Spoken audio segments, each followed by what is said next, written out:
how do you overcome like the interest rates right now?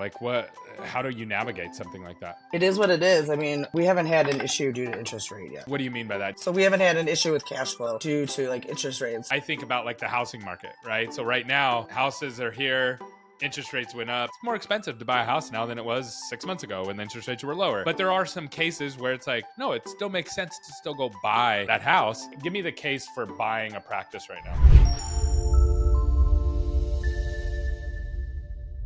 Welcome back to another episode of Dental Marketing Theory. I'm your host, Gary Bird. I'm the founder of SMC National, where we help you create, convert, and close more new patients so you can grow the way that you want.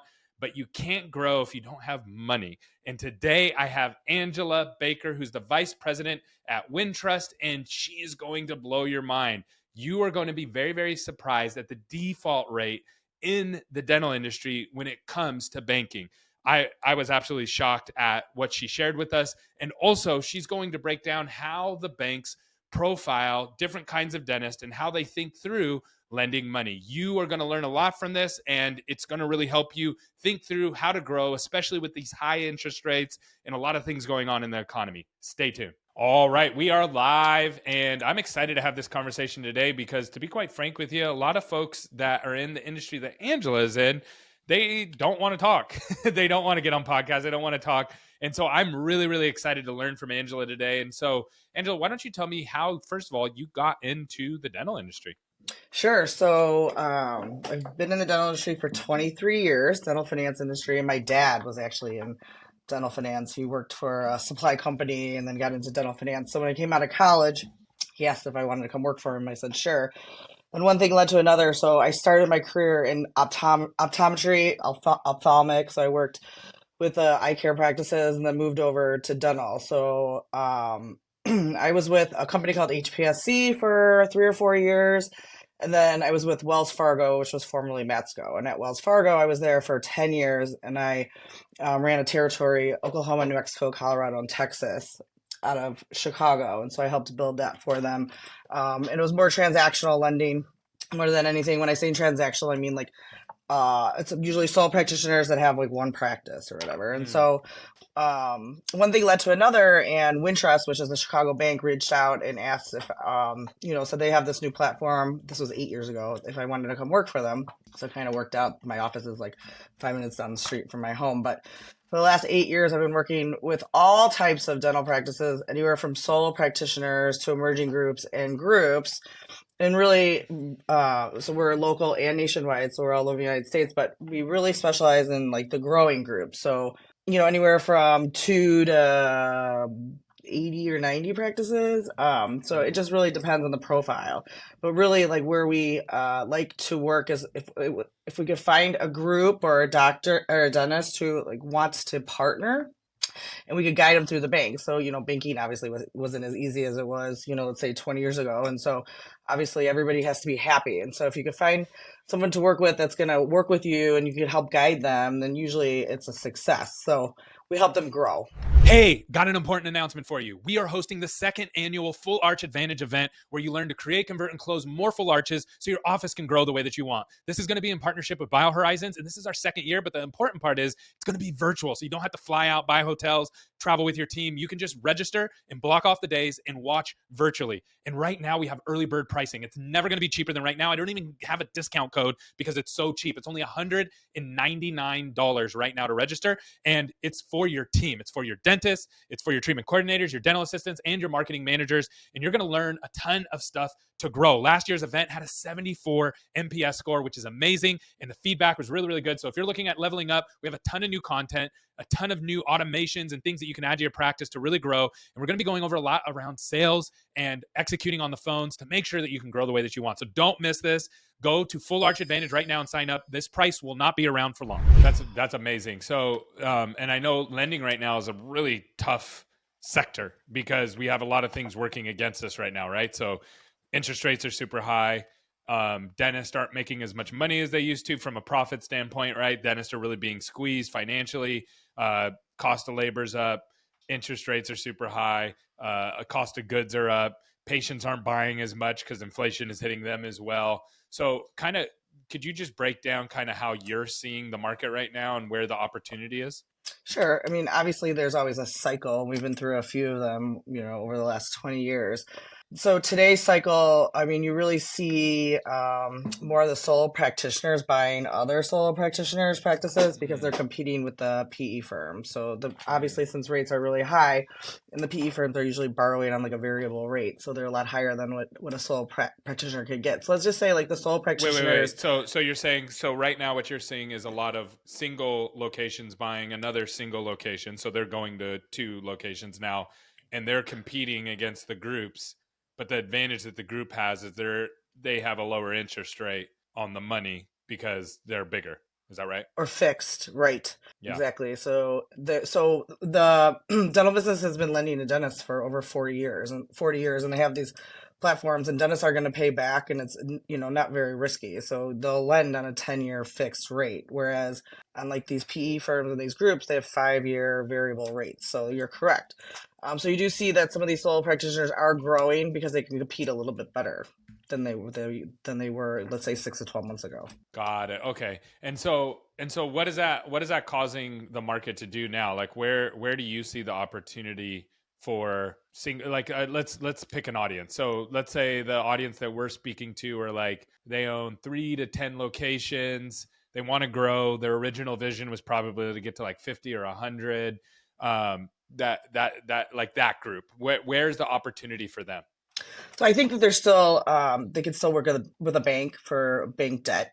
And the advantage of that is that like banks typically are a little bit more conservative, but their rates are lower and you do have access to capital versus going to like a capital company and PE. So I think that some of the mid-size, I would say, groups are still bankable, which is really good because they can continue to acquire. Got it. And then how do you overcome like the interest rates right now? Like what how do you navigate something like that? It is what it is. I mean, we haven't had an issue due to interest rate yet. What do you mean by that? So meaning So we haven't had an issue with cash flow due to like interest rates. So sometimes when the interest rates are high, like let's say right now, like for PE firms are like 12, 13%, it's going to affect a deal because it's taking so much cash out of the deal. Like it might not cash flow appropriately. Whereas some of the bankable debt, the rate's going to be lower. So it's going to take less cash out of the deal. Plus the buyers could pay themselves a little bit less.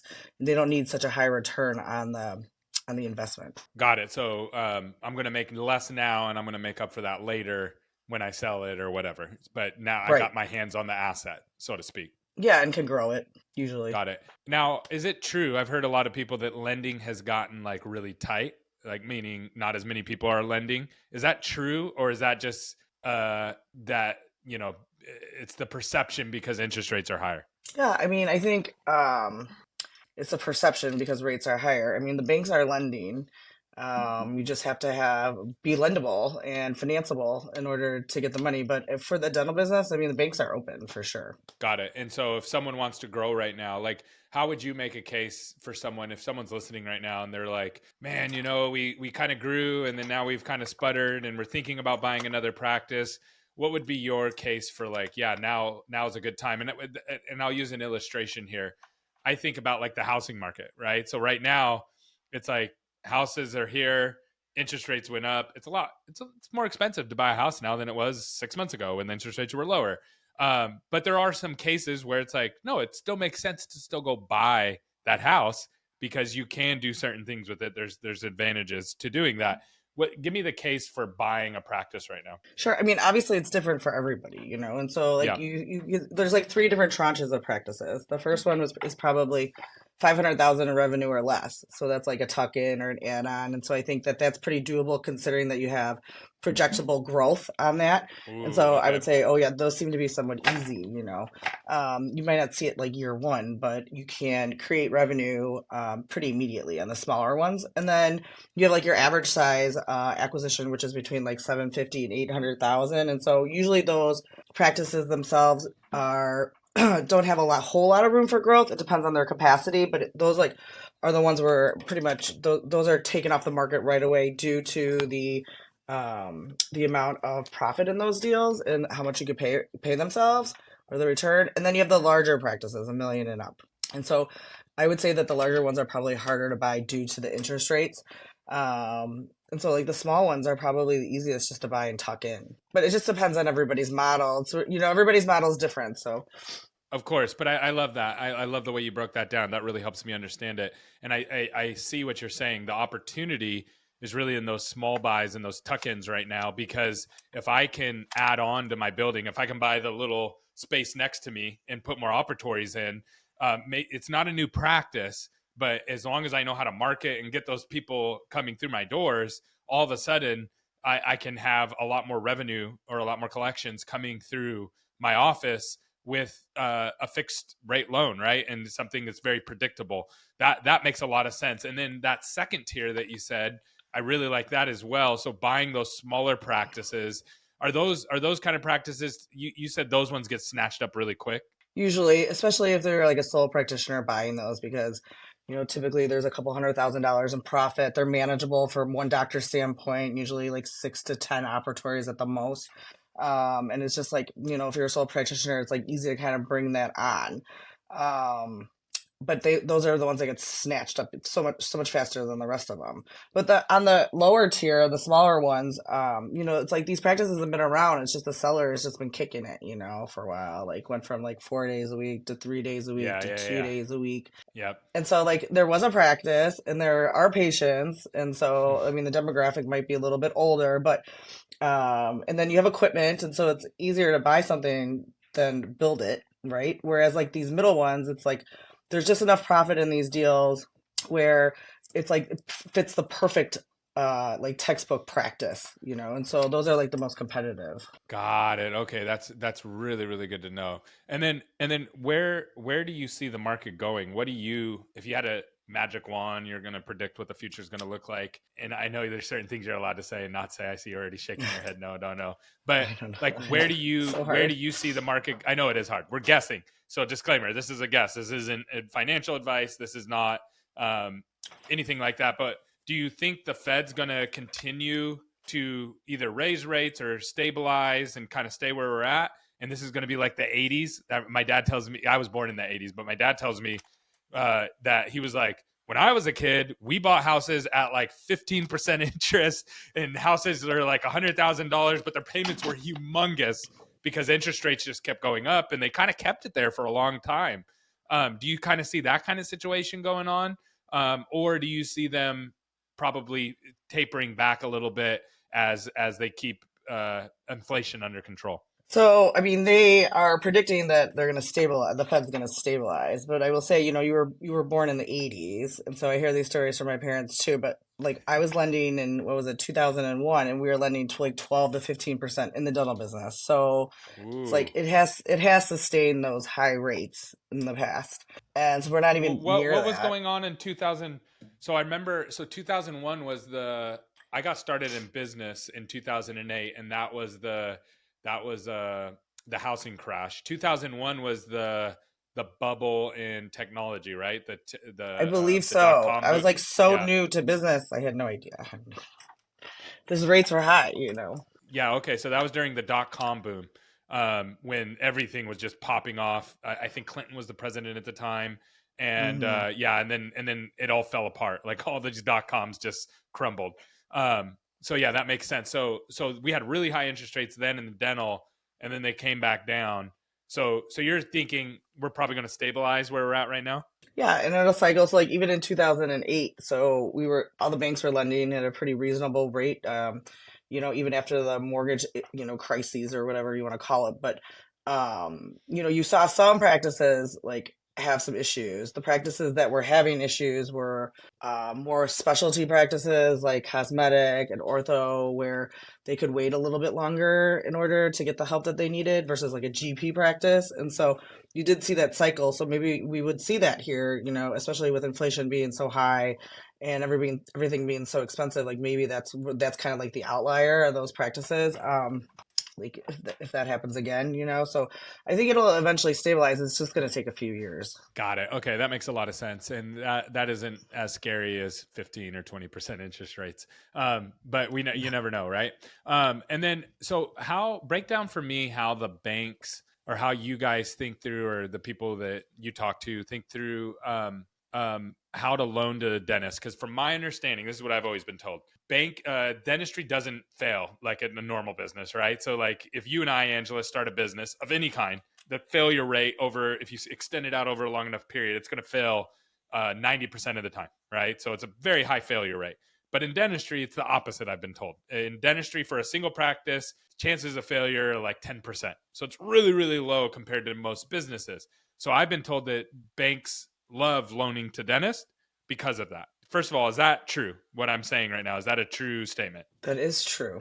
And it's Okay. more like 0.002% default rate. 0.002. Okay, so you're thinking through, I'm thinking through failure rate, like, oh, I couldn't make this practice work, I'm going to sell it. You're thinking through default rate, it's like almost nothing. So as long as it's very little. So there's very little risk. So is there any other opportunities out there like that from the bank's perspective that fail at that rate? I think healthcare in general is pretty strong. But I think the dentistry over the years has proved itself to be very low default rate. And it's, we don't call it recession proof, we call it recession resistant. What's the difference between those two? Well, it says like recession proof means that like no matter what, it's going to survive. Whereas like recession resistant is like, okay, well, it's resistant, it's not proof, but most of them are going to make it. The majority of them are going to make it, and there could be some outliers as well. But for the most part, like they're set up with terms that no other borrowers can get. So like if you're like an auto mechanic or like somebody who sells widgets and you come to the bank, you're going to not be able to get the terms or the length of payback as like those businesses would. And so the dentists are spoiled. And so the problem is when they start growing, they don't get the same terms as they're used to getting, like on their first practice or their second practice. And so that's why they need a good banker to work with them to help them kind of guide them through the bank, because everything starts to change and you start looking at it as more like a middle market business more than anything. Wow. Okay. That makes a lot of sense. Now, man, so I have so many questions now because this is this is spun off like in my head. So the default rate is 0.02%. 0.002%. 0.002%. So it's not even a like percentage. a tenth. It's not even a percentage. It's like right. It's like a fraction, 0.002%. Okay, so Correct. out of 100 dentists, if you loan to 100 dentists, there probably 100 dentists are going to be fine and not default. Like that's correct. That's what we're talking about. So you would have to get into like 300, 400, 500 dentists before you get to one person defaulting, and that which is so strong. Okay, so then when you're looking at these dentists, do you look at them and go, okay, this is a pediatric dentist versus a GP dentist versus a specialist or a full arch center? Do you guys get that granular? Like, and how do you think through that? We do, and it comes down to profitability more so than more so than the specialty. But you look at the profitability, you look at the marketing. So the marketing plans are all really different depending on if you're a specialist or a GP.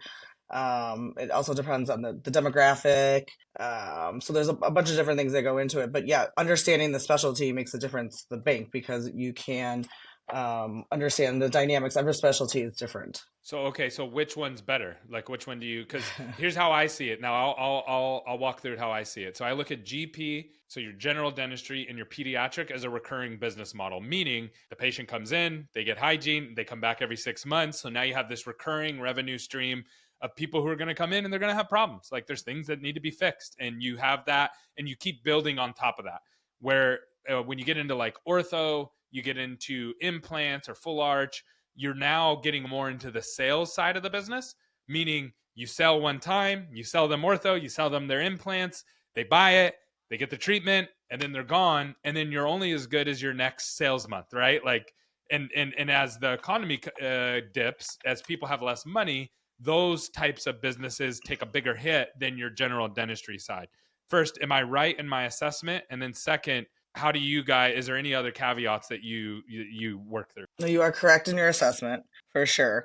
And I mean, I hate to pick one because they're also very solid, right? So you're right. Depends on the cycle or whatnot. But like pediatric dentistry is huge right now. There's always been pediatric dentistry, but the niche has really taken on. They've done a ton of marketing. They're, media, knows all about them. And really, being a mother, like bringing a child to a pediatric dentist versus a GP is a huge difference. Huge difference. Yeah. Huge. Yeah. And so it's hard. It is hard to portray, but I mean, the minute you're in there, it's like you can tell the difference. The kids are just so much more comfortable. And then when you add ortho to pedo, I mean, that's like a dream. So you're starting to see ortho pedo platforms quite a bit. And though, Yeah, I would, that is a so the way I think of through that one is the reason I love pedo and ortho together is because, and I'm a marketing guy, so I'm super biased, but the cost to acquire a pedo patient is actually really cheap. The cost to acquire a buying ortho patient is expensive. It's Mhm. expensive. That's why Smile Direct Club just went BK because they were one of the best marketers ever in dental. They're up there with some of the best, but they couldn't make it work because it's hard. It's hard to acquire a customer, and then there's only one time that you're getting that money. So what I love about that combination is you can do all of your marketing through Pedo, acquire customers for like $50, $100 at like that's higher on the scale, and then do all the Pedo treatment, and then send them over to ortho inside of your own organization. And it works like gangbusters. Perfect. It You're, really is perfect. that's okay, cool. So we're on the same page. So I love that. We are. So okay, so then how do you then think through like the implant folks that are doing implants and it's all like, so let me give you a case against implants. So you're either doing a ton of marketing, so you're spending 10 to 20% of your total revenue on marketing, and marketing can go up and down, right? The markets change, it's very fickle, right? Or you're getting a bunch of doctor referrals, and right now doctors are starting to do a lot of their own art. They're doing their own Invisalign, or they're doing their own implants, or they're doing their own full arch, and so GPs are kind of bringing everything under one roof. How do you guys look at that? Is that a risk potentially, or do you guys kind of look at it and just say, hey, historically you've done this, so we're good? Yeah, so I mean, obviously, with like an acquisition from a banker's perspective, if like that's a practice being sold, and we kind of have to look at the buyer and be like, okay, like how are you going to integrate yourself into this practice? Have you already been in the practice? Have you been associating in the practice? That's always a plus. But what is the training going to be like? How long is the seller going to be on? What is your skill set? So I think it really comes down to like how financeable the practice is for you and your skill set. And so sometimes that's, as a banker, that's hard to determine. I mean, we look at curriculum vitae, the professional resume, and we talk through a lot of it, but that's probably one of the hardest scenarios that you've just given. Okay, so those are the hard ones. So you have to go through those with the fine tooth comb more so.